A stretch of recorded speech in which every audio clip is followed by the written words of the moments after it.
64-inch windy.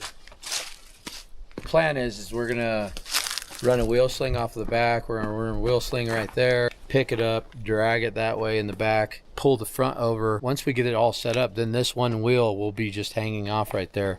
He isn't famous in the usual way, yet when chaos hits the road, his name always comes up. Stranded drivers, massive wrecks, impossible recoveries. Somehow, Wrecker Rick is always at the center of it. To some, he's just a tow truck operator. To others, he's the guy who shows up when no one else can. But how did a man working the toughest highways in Arizona turn into one of the most talked about names in heavy recovery? And what's really behind the machines, the rescues, and the stories that keep going viral? The name Wrecker Rick didn't start as a brand. It started as a reputation. Online, people see the nickname and assume it's just another internet persona built for clicks. But in reality, Wrecker Rick is Rick Murphy, a real towing and recovery operator working some of the most unforgiving highways in northern Arizona. And that difference matters more than most viewers realize. Rick isn't playing a character for the camera. He's tied directly to Murphy's Diesel, a heavy towing and recovery operation that deals with real crashes, real weather, and real consequences when things go wrong. That's why his name keeps popping up across YouTube comments, diesel forums, and even local news. When people talk about Wrecker Rick, they're not just reacting to flashy equipment. They're reacting to outcomes. Vehicles recovered, roads cleared, drivers helped when conditions turn brutal. What really fuels the curiosity is how casually his name gets mentioned in extreme situations. Blizzard conditions, major highway shutdowns, vehicles stuck where they shouldn't be. Over and over, the same name surfaces. And that repetition makes people start asking questions. Who is this guy? Why does he keep showing up in the worst conditions? And how does a tow operator end up becoming a recognizable figure far outside his local area? Because once you realize Wrecker Rick isn't just an online nickname, the story suddenly feels much bigger. And that's where things start getting interesting. What most people don't realize is that Wrecker Rick's reputation isn't built in a calm, predictable environment. It's built along one of the most dangerous and unpredictable stretches of highway in the Southwest. Murphy's Diesel operates out of Ash Fork, Flagstaff, and Holbrook, placing them directly along Interstate 40, a corridor known for brutal winter storms, high winds, and sudden shutdowns. When conditions go bad here, they go bad fast. This isn't the kind of highway where a simple breakdown stays simple. Snow piles up, visibility drops, and traffic can freeze for hours, or longer. During severe storms, drivers have been reported stuck overnight with nowhere to go, turning a normal tow call into a race against time. That's the environment where Rick and his crew work, and it's why their recoveries look so extreme on camera. Being positioned along I-40 means Murphy's Diesel doesn't just respond to accidents, they respond to full-scale chaos. Jackknifed semis, vehicles buried in snow, rollovers in remote areas where help is limited. Every call carries pressure because delays don't just cost money. They can put people at real risk. And once viewers understand where these recoveries are happening, it changes how they see the footage. This isn't staged content.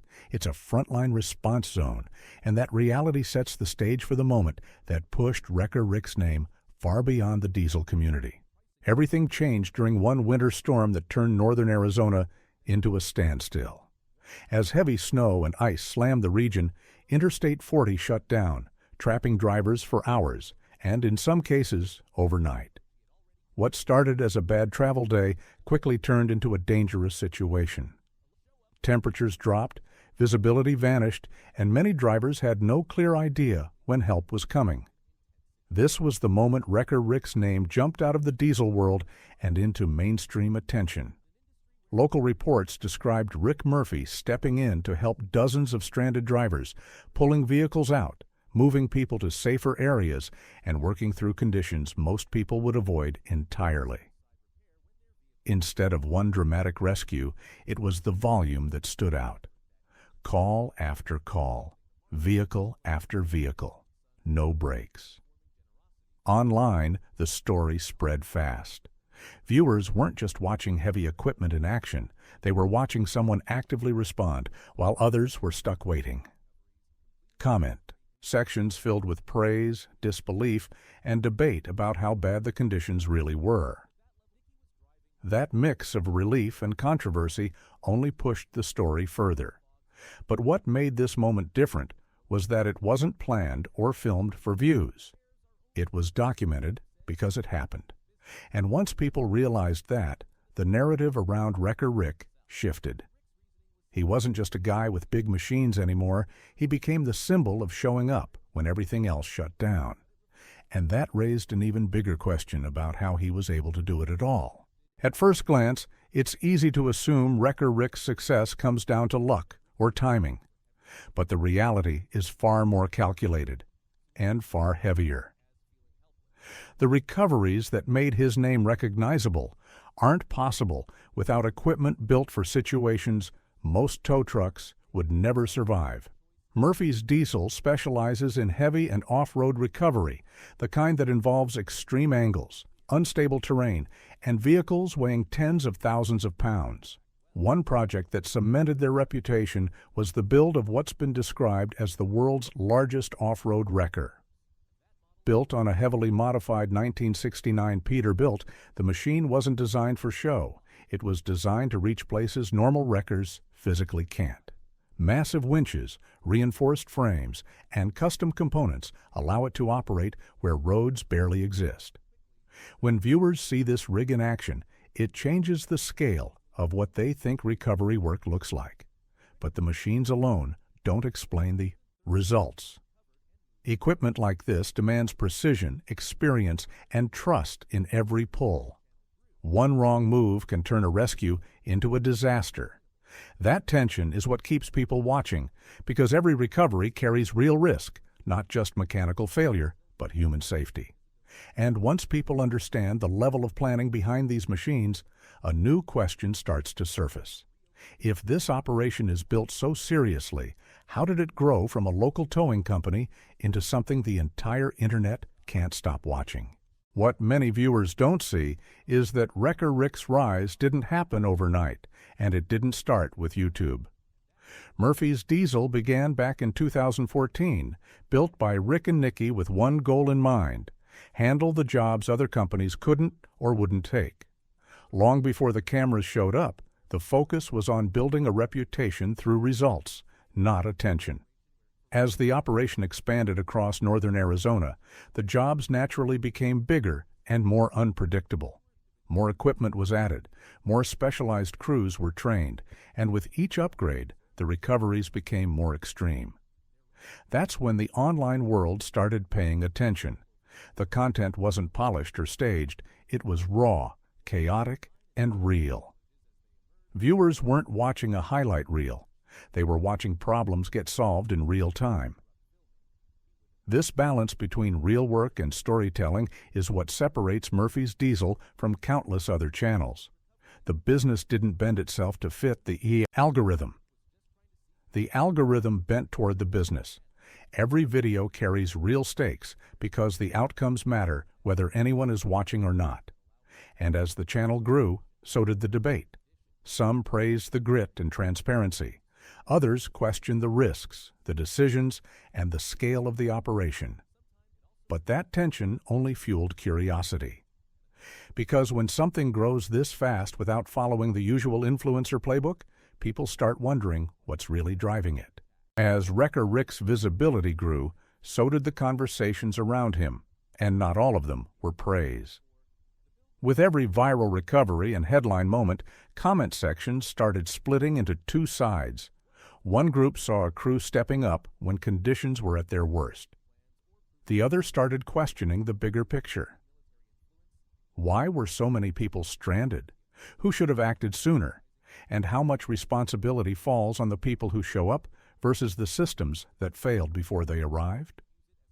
During major winter shutdowns on I-40, reports confirmed drivers were left stuck for hours, even overnight, fueling heated online debates. Some viewers credited Wrecker Rick for stepping in when no one else could. Others argued the situation never should have escalated that far in the first place. That friction became part of the story, even though it wasn't directed at Rick personally. What's important is this: no verified reports point to wrongdoing or accusations tied directly to Wrecker Rick or Murphy's Diesel. The controversy lives in the discussion, not the facts. But on the internet, perception often travels faster than truth. And once a name becomes attached to high-stress situations, it naturally attracts scrutiny. That scrutiny, ironically, pushed the brand even further into the spotlight. Because people weren't just watching the recoveries anymore, they were watching the reactions. And that kind of attention doesn't fade quietly. It transforms a working operator into a full-blown internet figure. Which brings up the final question: why does this story keep pulling people in? The reason Wrecker Rick's story keeps pulling people in isn't just about towing or massive machines. It's about timing, identity, and trust. In an era where so much online content feels staged or exaggerated, his presence reads differently. Viewers sense that what they're watching isn't created for the internet, even though the internet can't look away. The work exists first. The camera comes second. Wrecker Rick has become a modern version of a blue-collar internet figure, someone whose credibility is built on action, not branding. He operates in environments where failure has real consequences, and that reality cuts through the noise. When roads shut down, weather turns violent, and drivers are stuck with no clear answers, people naturally gravitate toward the person who shows up and takes action.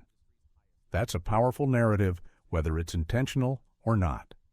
There's also something compelling about watching order get restored in chaos. A jackknife semi gets moved. A buried vehicle gets pulled free. A frozen highway starts flowing again. These moments give viewers a sense of resolution they don't often get elsewhere online. It's satisfying, grounding, and real. And as Murphy's Diesel continues expanding, the question isn't whether Wrecker Rick will stay relevant. It's how far this reputation can go. Because when someone becomes known for showing up at the worst moments, the internet tends to follow, and it rarely lets go. Wrecker Rick's story isn't just about tow trucks or viral videos. It's about what happens when real work collides with real pressure. A northern Arizona operator became a recognizable name because he showed up when conditions were at their worst and people needed help. The machines, the storms, and the debates all add layers, but the core stays the same. Action under pressure builds reputation faster than anything else. And as Murphy's Diesel keeps growing and more eyes follow every recovery, one thing is clear: this isn't just internet hype. It's a story shaped by chaos, timing, and the moments when someone actually steps in.